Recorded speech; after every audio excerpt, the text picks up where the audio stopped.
Fala pessoal, sejam bem-vindos a mais um vídeo do canal e nesse vídeo eu vou mostrar para vocês como escolher os melhores ETFs para a sua carteira de investimento, né? Quais são as características de um bom ETF que você precisa saber para selecionar um bom ETF para a sua carteira de investimento. Então, se você já gosta desse tipo de conteúdo sobre investimento exterior, sobre REITs, sobre ações, sobre ETFs, não esqueça de se inscrever no canal para não perder os próximos conteúdos e curtir esse vídeo que vai me ajudar demais. E antes de iniciar o conteúdo do vídeo, é importante falar que no dia 1º de abril, no próximo mês, eu vou abrir vagas para o meu curso de investimento exterior, do Zero Wall Street. Então, se você tem interesse em aprender a investir no exterior, aprender a investir em ações, REITs e ETFs, aprender a construir patrimônio na Bolsa Americana e, consequentemente, no futuro viver de renda em dólar, não esqueça de clicar aqui no primeiro link da descrição para entrar na lista de espera para a próxima turma do Zero Wall Street. E agora, sem enrolação, pessoal, eu sei que muitos de vocês que estão clicando nesse vídeo ainda não conhecem os ETFs, não sabem o que são ETFs. Então, antes de mostrar para vocês as características de um bom ETF, eu vou explicar aqui brevemente o que é um ETF. O ETF, que vem da sigla Exchange Traded Fund, é um fundo de investimento negociado em bolsa. Quando você compra uma cota de ETF, você está investindo em uma carteira teórica de ativos, você está investindo no índice e o índice representa uma carteira teórica de ativos. A gente tem, por exemplo, aqui no Brasil, o índice Ibovespa, que tem uma carteira com as principais empresas do Brasil. Então, quando você compra uma cota de um ETF que replica o Ibovespa, você está investindo nas principais empresas brasileiras, né? E aquele índice, no caso do Ibovespa, que é o principal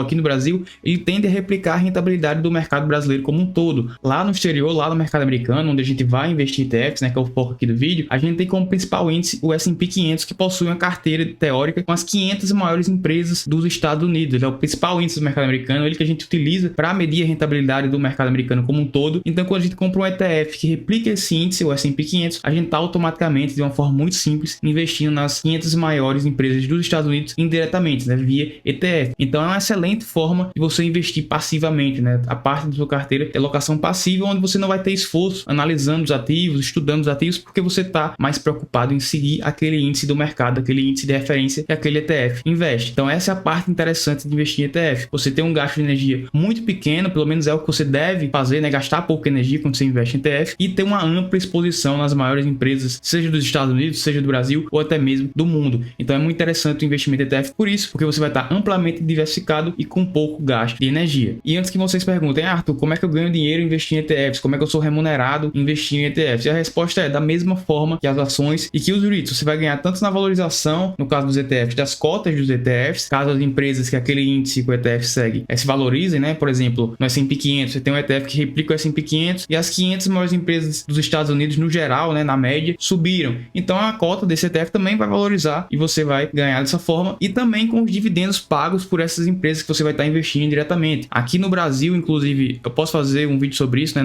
Não é tão interessante investir em ETFs e um dos motivos é esse, que aqui no Brasil os ETFs não distribuem dividendos. Lá no mercado americano, que é o foco aqui do vídeo, né, falando sobre ETFs norte-americanos, eles distribuem dividendos. Então, as empresas que aquele ETF investe, né, que está na carteira do ETF ali, vão pagar dividendos e esse ETF, né, vai distribuir para você os dividendos. Então, você recebe tanto dividendo como também ganha na valorização da cota do ETF. Então, é da mesma forma a remuneração que você vai ter, é da mesma forma que as ações e que os REITs. E agora vamos para a parte que interessa, que é quais são as principais características de um bom ETF que você precisa conhecer para selecionar o melhor ETF para a sua carteira de investimento. E a primeira característica de um bom ETF é ser um ETF amplo. A amplitude de um ETF se refere à diversificação desse ETF. Então, um ETF amplo é aquele ETF que engloba toda uma região, todo um país ou até o mundo todo, né? A gente tem ETFs que replicam índices globais, que investem nas maiores empresas do mundo todo. Tem, por exemplo, o ETF VT, que tem mais de 8.000 empresas dentro da sua carteira, né? Dentro do índice que ele replica. Então, quando você investe em ETF, esse é um dos objetivos de investimento em ETF, é você ter uma exposição genérica e uma exposição ampla ao mercado. E você só consegue isso através de um ETF amplo, um ETF diversificado. Não adianta você ter dentro da sua carteira um ETF que investe, por exemplo, em 20 ações, 30 ações.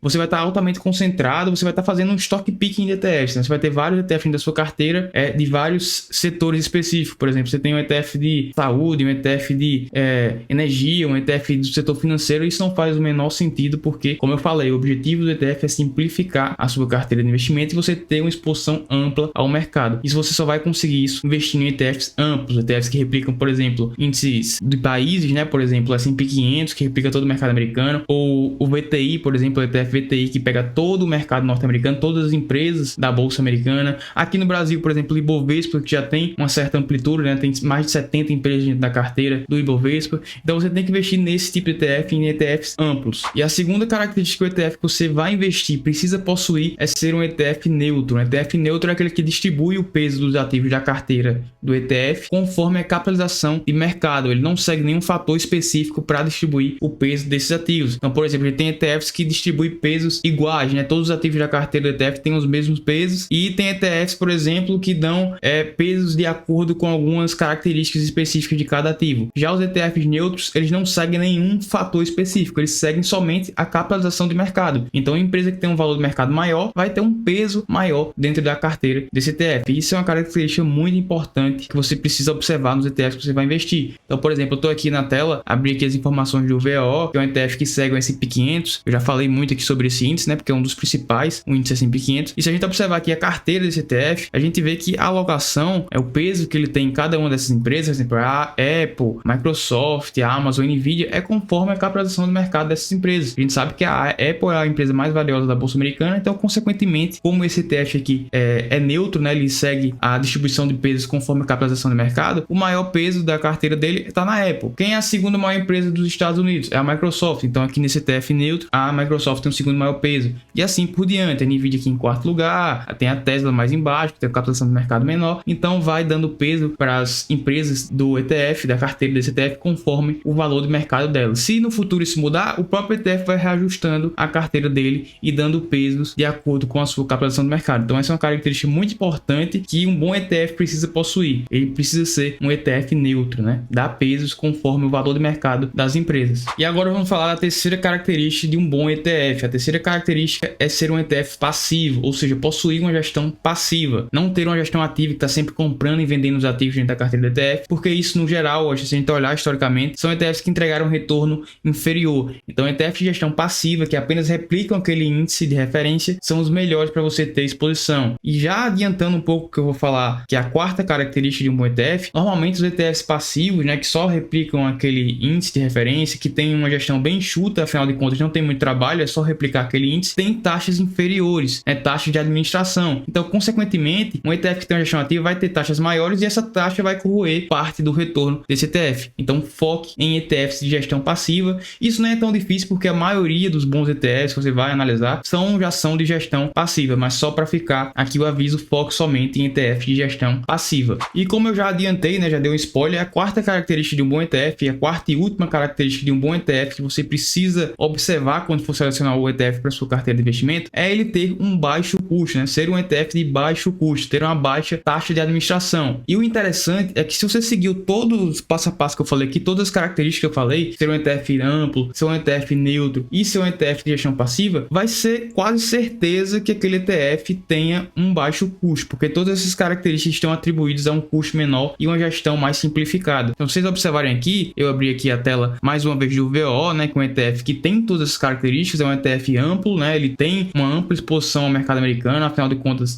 o índice que ele segue é o principal índice do mercado americano, que é o S&P 500. Ele é um ETF neutro, como eu mostrei para vocês, dá peso conforme a capitalização do mercado das empresas e é um ETF de gestão passiva. E se a gente observar a última característica dele, que é o custo, é 0,03% a taxa de administração dele aqui, ó. Então é extremamente baixo, né? Quase zero a taxa de administração. E por que isso? Porque ele tem as outras características que eu mostrei para vocês. Quando a gente observa outro ETF, peguei aqui, por exemplo, esse Drive, que é um ETF de carros elétricos, que é um ETF que eu acho horrível, né? Ele não tem nenhuma dessas características, ele não é amplo, afinal de contas ele tem exposição somente àquele setor específico, naquele segmento, na verdade, específico de carros elétricos. Ele não é um ETF neutro, não dá peso conforme a capitalização do mercado das empresas e não tem uma gestão tão passiva assim, né? É um ETF de gestão passiva, ele segue um índice, mas tem uma certa gasto de energia maior dentro desse ETF. E, consequentemente, ele vai ter uma taxa de administração bem maior do que o ETF VO que eu mostrei você anteriormente. Ele tem uma taxa de 0,68%. É mais de 20 vezes maior do que o ETF VO. Ah, Arthur, mas 0,68% ainda é uma taxa pequena comparada aqui no Brasil, né? Tem o ETF aqui no Brasil que tem taxas bem maiores que essa, e por isso também não é tão interessante investir em ETFs aqui no Brasil. Mas o que você tem que comparar, não é porque 0,68% é pouco que você vai investir em ETFs que tem essa taxa de administração, se existem outros melhores, né, com as características boas e com a taxa muito menor. Então você tem que observar também a taxa de administração dos ETFs que você vai investir e buscar sempre investir nos que têm as menores taxas de administração, porque a taxa vai corroer o seu retorno no longo prazo. Então, quanto menor essa taxa, menor o impacto no seu resultado final. Então, foque também em ETFs que possuem baixa taxa de administração. Mas mais uma vez repetindo, se você focar nas 3 características anteriores, é certeza, praticamente certeza que esse ETF vai ter uma taxa pequena, porque os ETFs que possuem as características que eu mostrei para vocês aqui nesse vídeo, por natureza, possuem gestão bem enxuta, bem simples, então a taxa de administração deles também são bem pequenas. Então, pessoal, o vídeo de hoje foi esse, espero que vocês tenham gostado do vídeo. Lembrando mais uma vez, foque em ETFs amplos, neutros, passivos e de baixo custo, que eu tenho certeza que o resultado de vocês investir em ETFs vai ser excelente. Então, espero que vocês tenham gostado desse vídeo. Se você gostou do vídeo, curta esse vídeo. Não esqueça mais uma vez de se inscrever no canal para me ajudar e eu vejo vocês